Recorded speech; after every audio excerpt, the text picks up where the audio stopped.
So we're here today with Mike, and Mike is from Laredo, Texas. Is that right? That's right, down here in the heat of South Texas. Nice.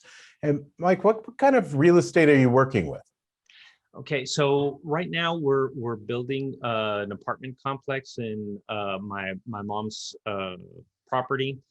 We kept her ancestral house, and we're building apartments around it. That house was built in 1921 by my grandfather. So that's one project that we've got going on. And tomorrow I'm heading up to New Braunfels to look at another property. That's not quite a syndication type property. It's more personal, but I'm looking at possibly opening an office in Central Texas. And I'm looking to see if this property might be able to work for what we have in mind. Excellent. What made you get started in syndication, or how did you start? Because I know you've done a few deals before joining this program. So what kind of brought you to the idea, and how has it been?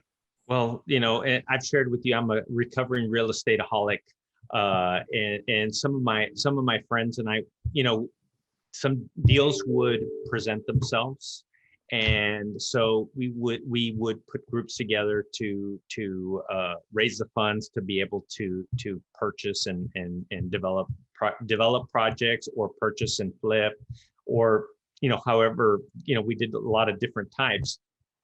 And basically we were doing syndication, which I didn't find out that that's what we were doing until I joined your program. So, one of the, we did things like apartment complexes. We did a strip center. We actually were kind of expanding that into trying to buy some medical practices, and we realized that we weren't going to be able to do that just because of other rules. But we were putting together different deals. But real estate was always the one that really gravitated to, because you had the financing, the bankability, and you had people who had confidence knowing, okay, look, worst case scenario, I see where the dirt is, and there's something that I can get a hold of. Not like, Right. oh, well, there's these stocks, and who knows what'll happen if one change, if Elon Musk decides that he doesn't like this and he tweets about it, it could totally tank your stock. So. Sure. So how did things go in that process before the program, and how do you think it would go now? So before the program, we were lucky and we thought we were good. And so we had several deals that were home runs, and then I had some deals that we just barely broke even. And then the one that we just lost to foreclosure. We just were in a bad financing situation. We sold out the project on an owner finance. The guy didn't pay taxes, and then that just kind of started the death spiral to try to recover from it, and eventually we wound up losing that property. But that kind of exemplifies the, we were lucky and we thought we were good. Right. And one of the things that I think going through your program and being part of this group is that, I know what I don't know. I've learned a lot of things that would help me be better prepared to structure things to make sure we have enough cushion, and not just say, well, I know what I'm doing because it worked before. And sometimes you can always win in an up market, but when things turn around, it could catch you with your pants down. So you need to make sure you've properly structured the deal, that you've got a plan in place, that you're systematic about what you're doing, and it's not just, oh, this deal fell on my lap, it must be good, let's run with it. Because you got to really do the analysis, and you've got to have your investors kind of put together, even loosely, to look for the particular deal. So that's some of the stuff that I've learned from you through this program is preparation, so that when you start looking for the deal, you're ready to jump on it quickly.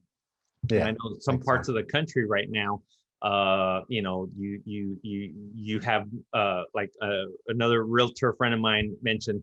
He said, Mike, right now the real estate market in Laredo is like musical chairs with 3 chairs and 20 people walking around. Exactly. So yeah, right now, if you're selling, that's great. You're gonna make money no matter how dumb you are. It's just because you're lucky that you're in a sales position when the market is up. But if the Right. market turns around, you know, you might not be that lucky. So the preparation and the planning and just kind of the knowing, look, you can't just wing it. You've Right. got to have preparation.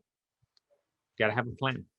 Yeah, and I think that's what sets us apart from some other programs is we really talk a lot about making sure this is in place. This isn't some book you're buying off Amazon for $29.95 of Get Rich in Real Estate. This is, you know, it's work, but it's work on, you know, making sure you're doing deals, because there's deals out there, and we talk about how to find deals and structure those deals.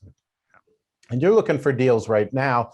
What kind of return are you looking for? Like, how much are you looking to take home right now on your next deal? Right. Well, on these deals that I'm working on, they're all personal, so I'm not cashing out. But if we start looking for deals, I think 400,000 would probably be a good number to Yeah, have a as nice a target. floor. Yeah. Yeah, and I think that's totally doable. I mean, you certainly can do that and quite a bit more Yeah. in a syndication. Right. What would you say to somebody who's looking at joining the Altitude Syndication Founders Club? All right. So what I would say is, like, you're in the right place, because you can read the Get Rich Quick books, you can read the Rich Dad Poor Dads, you can do those things, and that's all great ideas, great recommendations, help you get into the right mindset. But you need to have a way to create a plan. You need to have the structure. You need to have systems so that you can find deals, so that you can execute on them, and that you can find the right investors. This is a group where that's a key part of the program. I've learned the hard way that if you just wing it, you will get lucky sometimes and you'll be unlucky sometimes. But when you have a plan and when you implement systems, you always win. Now, you know, the external forces may determine whether it's a home run or a base hit, to use a baseball analogy, but you're going to hit the ball, and you're going to make progress. And if you're just relying on luck, then you're going to strike out a lot of times, and you might get lucky and hit the ball and maybe make a home run, but that's going to be pure luck. And Exactly. wishing and hoping is not a good strategy. So you want to be in the right place, which you are if you're in this program.